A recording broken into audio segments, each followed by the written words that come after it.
따라 하십니다. 함께 춤추며 나오리라. 우리 예레미야 31장 1절에서 9절 말씀으로 하나님 말씀 전할 때에 은혜 되시기를 바랍니다. 2020년 어느새 송년 주일이 되었습니다. 어느덧 우리의 마지막 주일을 맞이했습니다. 모든 것이 어우러지고 어수선한 한 해를 보냈지만 그래도 우리가 한 해의 마지막 주일을 지키며 하나님 앞에 지금까지 지내오신 것이 주의 크신 은혜라 찬양하며 마지막 주일을 하나님 앞에 지켜야 할 줄로 믿습니다. 가정에서 예배드리는 우리 성도님들도, 우리 교회에서 예배드리는 성도님들도 함께 한번 인사하시고 시작하면 좋겠습니다. 옆에 계신 분들한테 어려운 한 해 함께 해주셔서 감사합니다. 한번 인사하시죠. 네, 어려운 한 해 함께 해주셔서 감사합니다. 올 한 해가 어느 누구에게도 어려운 한 해였고 목회자로서도 쉽지 않은 어려운 한 해를 보냈습니다. 말씀을 준비하면서 한 책이 눈에 들어왔는데요. 다시 춤추기 시작할 때까지라고 하는 올해 나온 책 중에 이런 책이 하나 있었습니다. 윌터 브루그만이라고 하는 한 구약학자인데요. 구약학자인 이분은 올해 우리가 겪은 이 기상천외한 일들을 성경적인 관점에서 사람들에게 또 성도들에게 이해시켜 주고자 노력하면서 이 책을 썼습니다.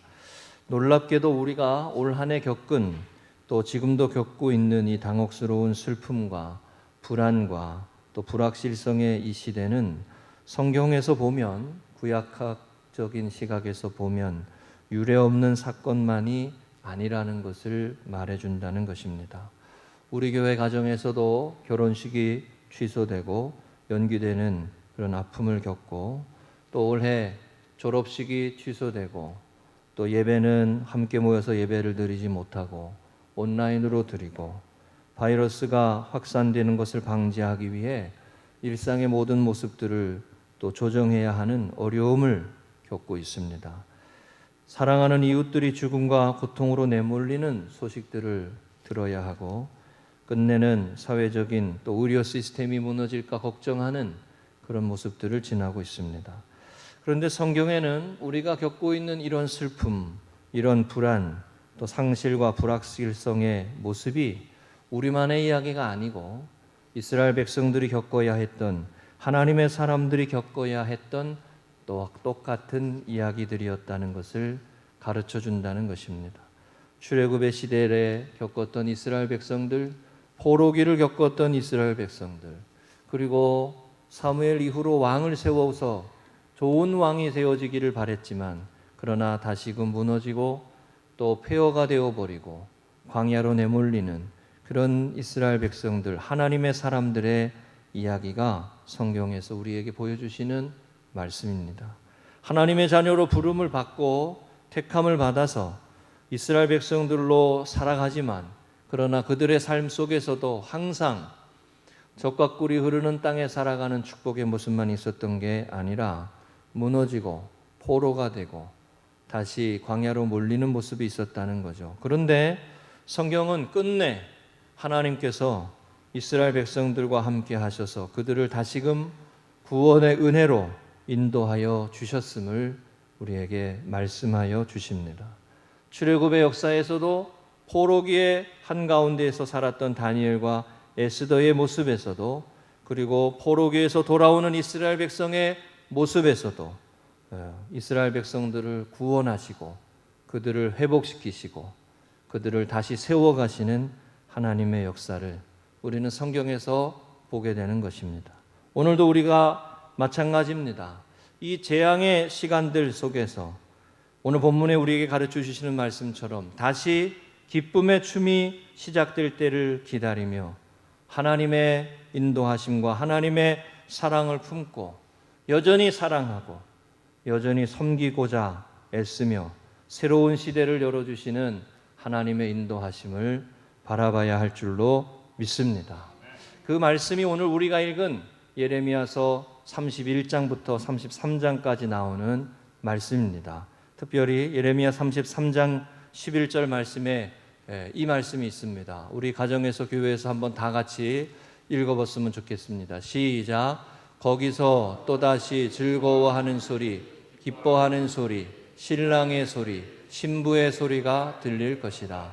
주의 성전에서 감사의 제물을 바치면서 찬양하는 사람들의 소리가 다시 들릴 것이다. 아멘. 할렐루야. 약간 번역이 다르지만 개역 개정 성경과 예레미야 33장 11절의 말씀에 가보면 이 말씀이 있습니다. 우리가 새벽에 예레미야서 말씀을 읽으면서 이 말씀을 나눈 적이 있었습니다. 성경에는 재앙의 때를 어떻게 표현하냐면 신랑의 신부의 소리가 그쳐진다고 말씀해요. 그래서 올해를 겪으면서 제가 정말 이 말씀이 실제구나 하는 것을 느꼈어요. 결혼식이 취소되고 신랑과 신부가 애통해하고 우리 교회 가정에도 결혼식을 하지 못하는 어려움을 겪고 그런 모습이 있었죠. 그런데 이 예레미야 33장의 말씀엔 다시 하나님께서 이 회복의 비전을 말씀하시면서 즐거워하는 소리가 다시 들릴 것이다. 기뻐하는 소리가 다시 들릴 것이다. 신랑의 소리가 신부의 소리가 다시 들릴 것이다. 하나님께서 이스라엘 백성들에게 이 회복의 말씀을 주시는 것이 이 예레미야 31장, 32장, 33장에 나오는 말씀입니다. 우리 사랑하는 성도님들, 하나님께서 포로기를 앞둔 이스라엘 백성들에게 예레미야 선지자를 통해 이렇게 회복의 예언을 하게 하셨어요.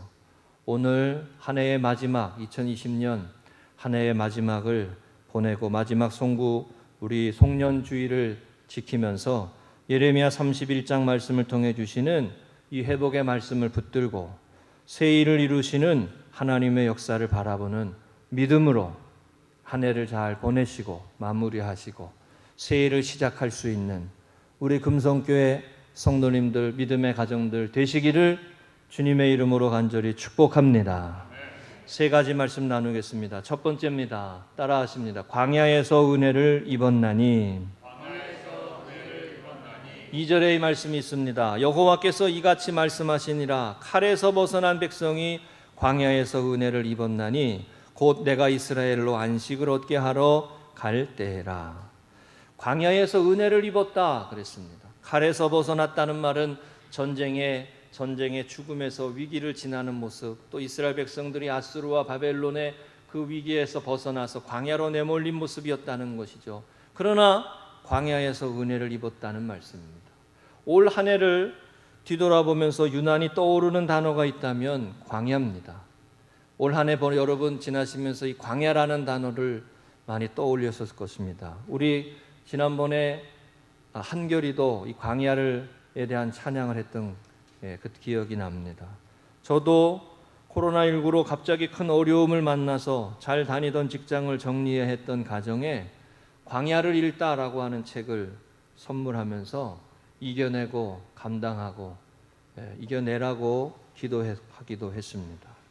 우리 교회에서도 어느덧 한 안정된 삶을 살아가게 되어서 이제 중년이 되고 어떻게 인생의 안정된 삶의 모습을 살아가는 그 모습이 되었는데 갑자기 광야와 같은 현실을 다시 만나는 그런 가정도 있고 올해 여기저곳에 우리가 아는 많은 분들 가운데도 인생의 걸음에 쉼 없이 피곤하고 연약하여 질병과 아픔과 고통 가운데 광야를 지나는 삶을 마주하는 그런 모습들을 우리가 겪고 있습니다.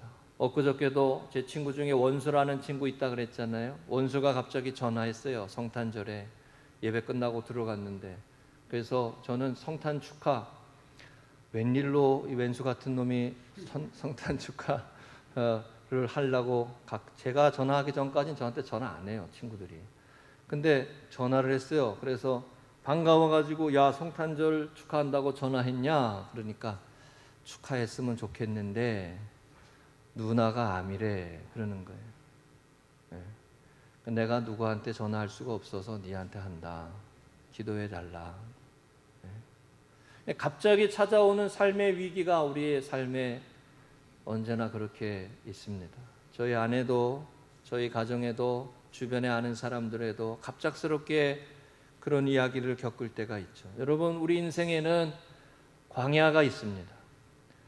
우리 인생의 삶의 걸음에는 광야로 내몰리는 이 아픔을 겪어야 하는 이 모습들이 있습니다. 오늘도 함께 가정에서 우리 교회에서 송년 예배를 드리신 우리 성도님들도 마찬가지죠. 올 한 해를 살아오는 동안 여러분 정말 수고하셨습니다. 하루하루가 어떤 면에서 광야였고 하루하루가 오늘도 살아갈 수 있는 것은 다 은혜인 줄로 믿습니다. 그런데 성경은 오늘 본문의 말씀 이 구절처럼 우리 인생에서는 광야가 괴로움의 땅이고 고통의 땅이지만 역설적으로 놀라운 은혜가 있는 것이라고 우리에게 가르쳐 줍니다. 오늘 표현처럼 광야에서 은혜를 입었나니. 가톨릭 신학자인 까레또라고 하는 분이 도시의 광야라는 책에서 이런 말을 했습니다. 나날의 생활 속에서 광야를 마련하라. 매일의 생활 속에서 오히려 광야를 마련하라는 거죠. 당신의 광야로 갈 수 없거든 당신의 생활 속에 광야를 만들라라고 했어요. 우리가 잘 아는 헨리 나우엔이라고 하는 영성신학자는 이런 말도 했습니다. 하나님과 함께 그리고 그분하고만 혼자 있을 수 있는 시간과 장소를 마련하는 것, 그것이 광야의 삶이다. 오히려 도시의 문화에서 편안하고 안정된 삶을 누리는 게 아니라 우리의 삶이 하나님과 함께하는 삶을 살아가도록 하기 위해서는 광야로 가야 한다는 것이죠. 그래서 우리 청년들을 광야로 내보내게 온 것이 그게 단기 선교죠. 어려움을 겪게 하고 또 그 모습 속에 하나님이 주시는 은혜를 새롭게 이해하도록 하고 우리의 일상생활 속에 광야와 같은 장소, 광야에 머무는 것 같은 시간을 오히려 마련하라는 거예요. 이유가 있습니다. 그곳이 하나님을 만나는 장소가 되고 하나님의 은혜를 경험하는 때가 되기 때문에 그렇습니다. 일부러 광야를 찾아갈 필요는 없어요. 우리의 삶은 살아가면서 수없이 많은 광야를 만나기 때문입니다. 광야는 오히려 하나님을 만나는 자리가 되고 그래서 광야는 하나님의 음성을 가장 크게 들을 수 있고 하나님을 가장 분명히 볼 수 있는 곳이다 라고 말합니다. 광야에서 은혜를 입는 거예요. 오히려 여러분, 올 한 해를 우리가 지나오면서도 광야와 같은 하루하루를 한 해를 보냈지만 올 한 해에도 하나님의 은혜가 우리 가운데 있었는 줄로 믿습니다. 인생의 삶의 자체가 어떤 면에서는 광야잖아요. 우리들의 삶이 하루하루가 광야입니다. 제가 여러분 어떨 때는 막 새벽에 잠자다 깨가지고 오늘 예배 잘 드려야 되는데 오늘 예배 잘 세워야 되는데 그게 막 걱정이 되니까 눈에 물론 일찍 자니까 일찍 깨는 겁니다. 근데 눈을 막 떠져요. 제가 그거를 느끼고 난 다음에 목회자가 이런 거구나. 담임 목회자가 그런 걸 많이 느낍니다. 왜 하나님께서 우리를 광야로 내모실까? 전도서 3장 18절에 보면 이 구절이 있어요. 내가 내 마음속으로 이르기를 인생들의 일에 대하여 하나님이 그들을 시험하시리니 그들이 자기가 짐승과 다름이 없는 줄을 깨닫게 하려 하심이라 하였노라. 이 말씀이 여러분 되게 독특합니다. 우리를 광야로 내모는 이유 중에 하나가 자기가 짐승과 다를 바가 없음을 깨닫게 되기 때문이라는 거예요. 여러분, 광야에는 재물이 필요 없어요. 물이 필요하지. 광야에는 다른 학력이나 무슨 스펙이 중요하지 않아요. 살아남는 게 중요하지. 그렇죠?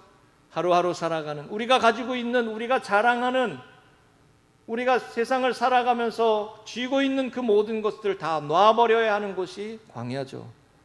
그리고 하루하루 하나님의 은혜로 살아갈 수밖에 없는 것을 깨닫게 되는 곳이 광야입니다. 이 말씀이 우리가 짐승과 다를 바가 없는 줄 깨닫게 하신다는 거예요. 하나님의 은혜가 없이는 살아갈 수 없는 곳, 지극히 낮고 천한 존재일 뿐임을 깨닫게 하는 곳, 다시 겸손히 하나님의 은혜로 살아가야 하는 인생임을 깨닫게 하는 곳, 그것이 광야라는 것이죠.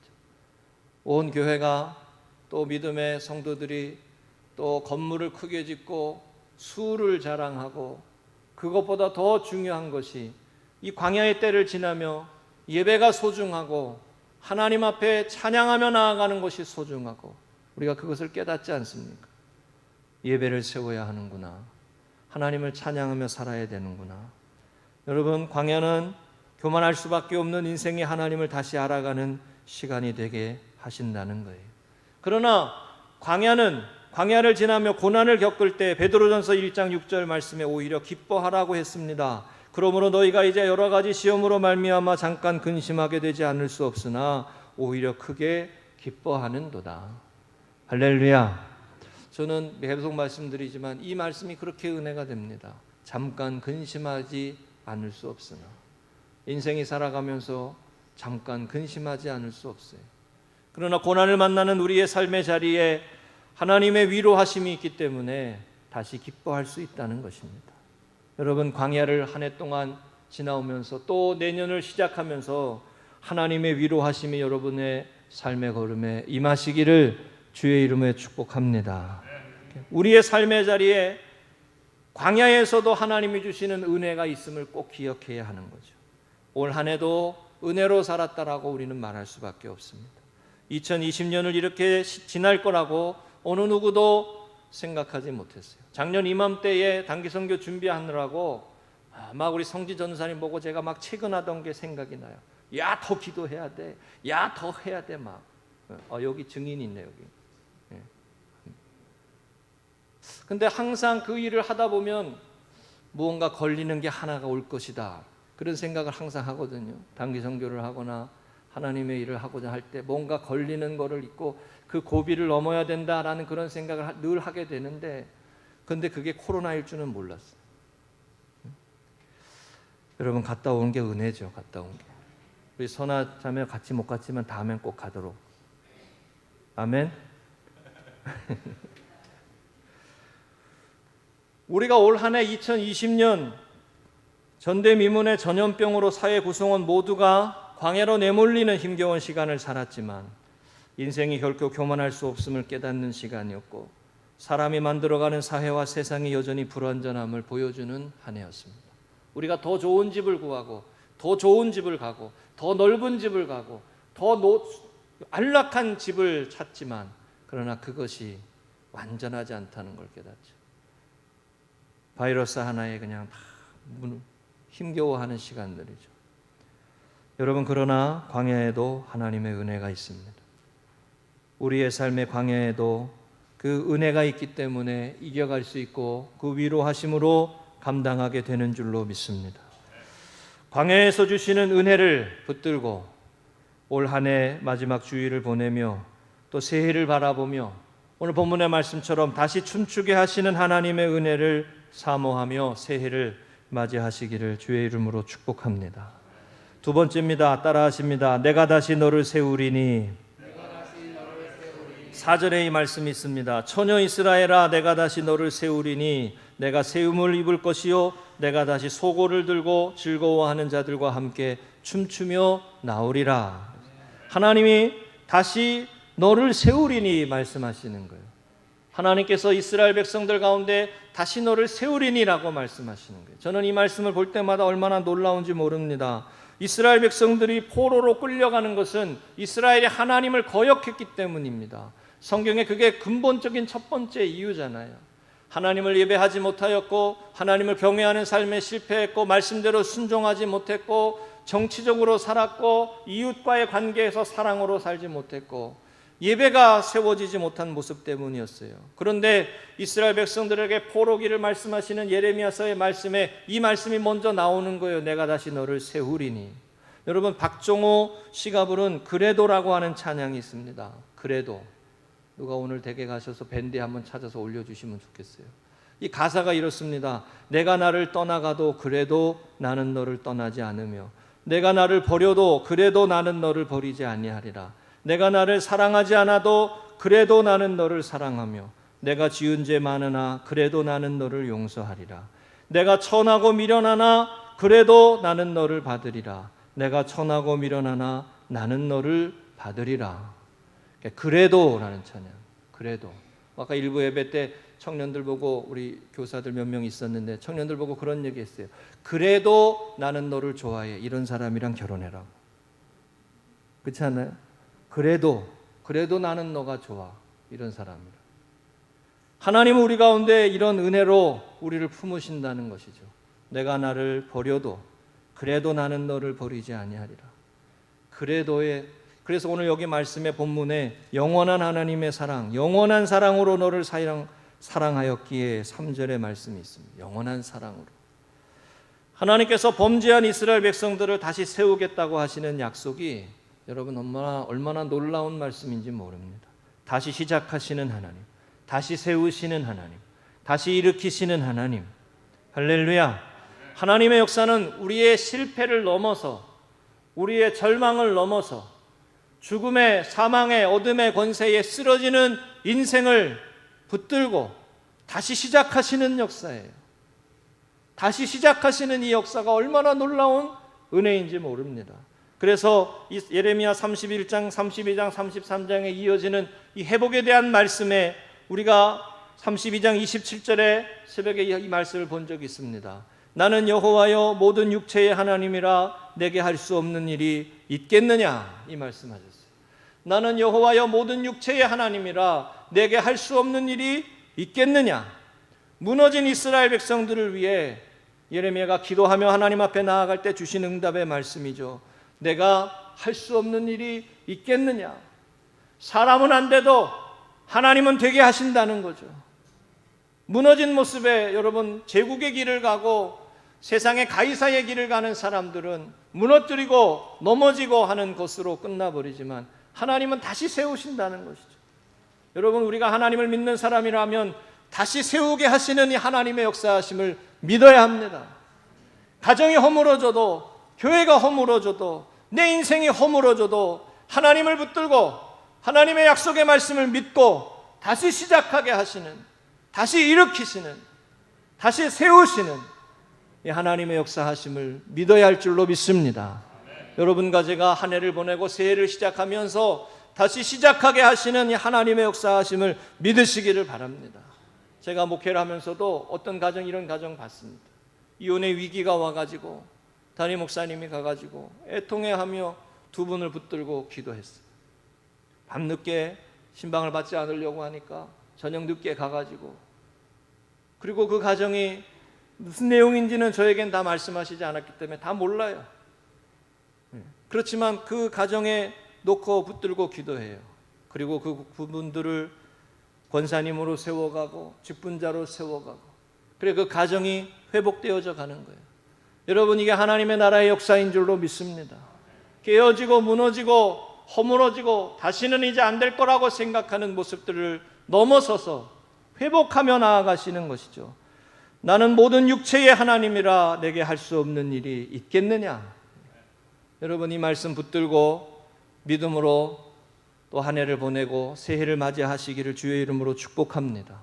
우리가 잘 아는 예레미야 33장 2절 3절이 바로 이런 흐름에서 이어져 나오는 말씀이에요. 이 일을 행하시는 여호와, 그것을 만들며 성취하시는 여호와, 그의 이름을 여호와라 하는 이가 이같이 이르시도다. 너는 내게 부르짖으라. 내가 내게 응답하겠고 내가 알고 알지 못하는 크고 은밀한 일을 이루리라. 우리가 알지 못하고 우리가 생각하지 못하고 우리가 다 헤아리지 못한 것을 하나님은 이루어 가신다는 것이죠.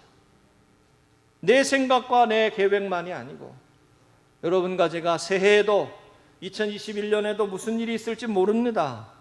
어떤 일이 우리를 광야로 또 내몰지도 모르고 우리의 삶에 힘겨움의 모습이 있을지도 모릅니다. 그러나 이 일을 만들고 성취하시는 여호와 하나님의 역사하심을 바라보며 회복의 비전을 가지고 다시 세우시는 하나님, 다시 일으키시는 하나님, 상처난 것을 싸매고 고치시는 하나님, 둘이 하나가 되게 하시는 하나님, 아멘이세요? 그 하나님의 역사하심 바라보고 믿음으로 나아가시기를 주의 이름으로 축복합니다. 하나님의 회복을 명하실 때 회복의 역사가 일어나는 것이죠. 그래서 광야 시절에서도 의인은 믿음으로 사는 것입니다. 의인은 믿음으로 사는 것이죠. 하나님을 향한 믿음 가지고 여러분 은혜의 발걸음 이어가시기를 주의 이름으로 축복합니다. 5절의 말씀에 보면 사마리아 산들의 포도나무를 심되 심는 자가 그 열매를 따기 시작하리라, 이 말씀이 있어요. 여러분, 근데 이 말씀이 예레미야 때에 이 말씀을 주셨다는 게 놀라운 거예요. 우리가 예레미야서를 말씀해 보았듯이 예레미야가 사역했던 시대는 남유다의 마지막 왕들의 시대입니다. 요시야 왕 이후에 예레미야 1장에 가보면 요시야 왕이 나오는 그때부터예요. 히스기야 왕, 남유다의 히스기야 왕 다음에 요시야 왕 이후로 나라가 완전히 기울어질 때 그때 예레미야가 사역했습니다. 이미 그때는 북이스라엘은 아수르의 점령을 당했어요. 사마리아 성이 무너지고 사마리아 성에 이방인들이 들어와서 혼혈이 되고 섞여 살고 이미 이스라엘 백성이라고 하는 정체성을 다 잃어버린 상황이었어요. 그런데 예레미야를 통해서 이 말씀을 주시는 거예요. 사마리아에 포도나무를 심고 그 포도나무 열매를 맺게 하시라. 얻게 하신다고 말이죠. 여러분 놀랍지 않으세요? 이게 하나님은 약간 이런 면이 있으신 것 같아요. 일단 말씀하시고 보셔. 하나님의 역사에는 이런 게 있어요. 일단 말씀하시고 우리 가운데 믿으라고 나오라고 가르치시는 거예요. 여러분 하나님을 믿고 말씀을 붙들고 우리를 새롭게 하시고 사마리아 산이라고 하는 폐허가 된 땅, 무너진 땅, 혼혈이 된 땅, 버려진 땅, 영적인 역사가 일어나지 않을 것 같은 땅에도 다시 포도나무를 심고 세우신다고 하시는 이 하나님의 역사의 말씀을 붙들고 믿음으로 나아가시기를 주의 이름으로 축복합니다. 로마서 8장 33절 34절에 그래서 이 말씀이 있죠. 누가 능히 하나님께서 택하신 자들을 고발하리요. 의롭다 하신 이는 하나님이시니 누가 정죄하리요. 죽으실 뿐 아니라 다시 살아나신 이는 그리스도 예수시니 그는 하나님 우편에 계신 자요 우리를 위하여 간구하시는 자신이라. 성도들이 왜 귀한 줄 아십니까? 믿음의 사람들이 왜 귀한 줄 아십니까? 그분들과 함께 하나님이 함께 하시기 때문인 줄로 믿습니다. 하나님의 사람 역사가 함께 하는 거예요.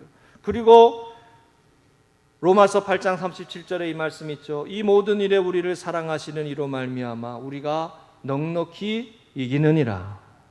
하나님과 함께 회복의 역사를 바라보며 한 해를 마무리하시고 소망의 새로운 한 해를 시작하실 수 있기를 주의 이름으로 축복합니다. 세 번째입니다. 따라하십니다. 땅끝에서부터 모으리라. 땅끝에서부터 모으리라. 8절에 보라 나는 그들을 북쪽 땅에서 인도하여 땅끝에서부터 모으리라. 그들 중에는 맹인과 다리 저는 사람과 잉태한 여인과 해산하는 여인이 함께 있으며 큰 무리를 이루어 이곳으로 돌아오리라 말씀했어요. 모으리라. 큰 무리를 이루어 이곳으로 돌아오리라. 하나님께서 약속하시는 이 회복의 말씀은 완전히 무너진 곳에서 다시 시작하시는 놀라운 은혜를 말씀하시는 거예요. 완전히 무너진 곳에 땅끝이라고 하는 말의 의미가 그런 의미가 담겨 있어요. 완전히 무너진 곳에서 다시 시작하시는 거예요.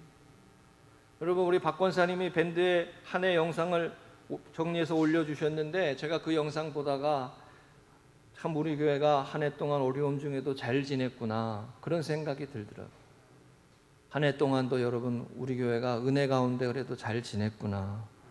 올해 김장 못한 교회도 많은데 김장도 하고 또 김장도 하고 멸치도 나누고 제가 이래 보니까 삼계탕도 잘 끓여 먹었더만.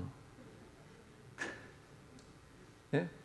그리고 작년에 비 오는 날 야외 예배 갔다 온 게 기억에 그렇게 남는데 올해는 코로나 시대에 이렇게 했던 게 기억에 남을 것 같아요.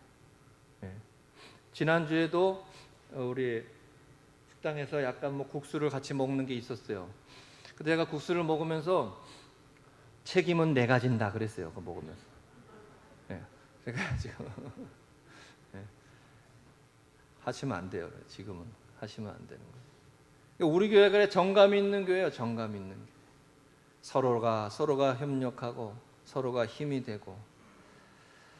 여러분 올해 코로나 시대에 이렇게 함께 격려하며 살아왔던 이 시간들이 기억에 많이 남을 것 같습니다. 땅끝이라고 하는 의미는 더 이상 물러설 곳이 없는 곳입니다. 시편 61편 2절에 보면 내 마음이 눌릴 때 땅끝에서부터 주께 부르짖으오리니 나보다 높은 바위에 나를 인도하소서 그랬습니다. 땅끝에서부터 주께 부르짖으리니 내 마음이 약해질 때 한 사람의 인생으로 더 이상 물러설 곳이 없는 곳 그 코너에까지 몰려있는 것이 땅끝입니다. 그런데 8절에 맹인과 다리 저는 사람, 잉태한 여인, 해산하는 여인이라고 할 때 이분들이 땅끝에 선 사람들을 말하는 거예요. 고난의 때, 멸망의 때 잉태하고 아이를 낳는 것은 괴로운 일이고 어려운 일입니다. 예수님도 멸망의 때에 잉태한 자에게 화가 있다 그랬어요. 아이를 낳은 자에게. 그 모든 사람들, 그러나 위기에 처한 사람들, 비참한 현실을 살아가는 사람들 모두 다 그들을 다 모아서, 디아스포라라고 하죠. 흩어진 사람들을 다시 다 모아서 큰 무리로 다시 모으게 하겠다. 여러분, 하나님의 사람으로 살아가는 믿음의 발걸음에는 나 혼자 있구나라고 하는 외로움을 느낄 때가 있습니다. 그렇죠? 믿음으로 살아가는 하나님의 자녀에게는 작은 자, 소수, 나 혼자구나 이렇게 느껴질 때가 있어요. 그런데 하나님은 이렇게 흩어져 있는 모습들을 다시 모으신다는 말씀을 하시고, 흩어진 모습들을 다시 세운다. 세상에서 상처받고 아파하고 괴로워하는 모습들, 힘에 겨워 눌려있는 아픔의 모습들을 다시 회복하신다는 말씀을 하시는 거예요. 이런 회복의 비전을 갖고 여러분, 한 해도 우리가 오늘도 온라인 예배 드리면서 가정 예배 드리지만 새해에 함께 모여서 함께 즐겁게 기쁘게 예배하는 그때를 바라보며 잘 이겨내고 광야에서도 주시는 은혜를 기억하고 소망 중에 살아가야 할 줄로 믿습니다. 이사야 60장 22절에 이 말씀이 있습니다. 그 작은 자가 천명을 이루겠고 그 약한 자가 강국을 이룰 것이라. 때가 되면 나 여호와가 속히 이루리라. 이 말씀을 인생의 말씀으로 붙들고 사역하시는 분도 많습니다.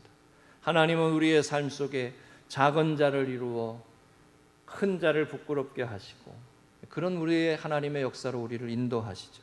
회복의 말씀이에요. 9절의 마지막에 이렇게 말씀했습니다. 그들이 울며 돌아오리니 나의 인도함을 받고 간구할 때에 내가 그들을 넘어지지 아니하고 물 있는 계곡의 곧은 길로 가게 하리라. 나는 이스라엘의 아버지요 에브라임은 나의 장자니라. 물 있는 계곡의 곧은 길로 가게 하리라. 물된 동산 같고 시냇가에 심은 나무와 같이 우리를 이끌어 주실 것이라는 것이죠. 여러분, 하나님은 언제나 하나님과의 관계가 회복될 때 이 모든 것을 회복하여 주심을 우리에게 가르쳐 주십니다. 광야로 내모는 모습 가운데에도 하나님이 함께 하시는 그 은혜의 모습을 지켜갈 수 있으면 그곳에서도 놀랍게 회복하게 하시는 하나님의 역사하심을 붙들고 나아가게 될 줄로 믿습니다. 여러분, 하나님 우리에게 위대한 사람이 되라고 말씀하시지 않습니다. 나와 동행하자라고 말씀하십니다. 하나님 우리에게 위대한 업적을 만들어내라고 요구하시지 않습니다. 하나님의 함께하는 사람으로 살라고 말씀하세요. 그게 먼저라고 가르치시는 것입니다. 겸손히 하나님의 뜻에 순종하며 믿음으로 소망하며 이 회복의 말씀을 붙들고 한 해를 마무리하시고, 지금까지 지내온 것 하나님의 은혜입니다 고백하는 믿음의 고백을 가지고 또한 새롭게 하시고 회복해 하시는 하나님의 역사를 바라보는 믿음의 발걸음 되시기를 주의 이름으로 간절히 축복합니다. 말씀 정리하겠습니다. 여러분, 다시 춤추게 하시는 하나님이심을 가르쳐 주십니다.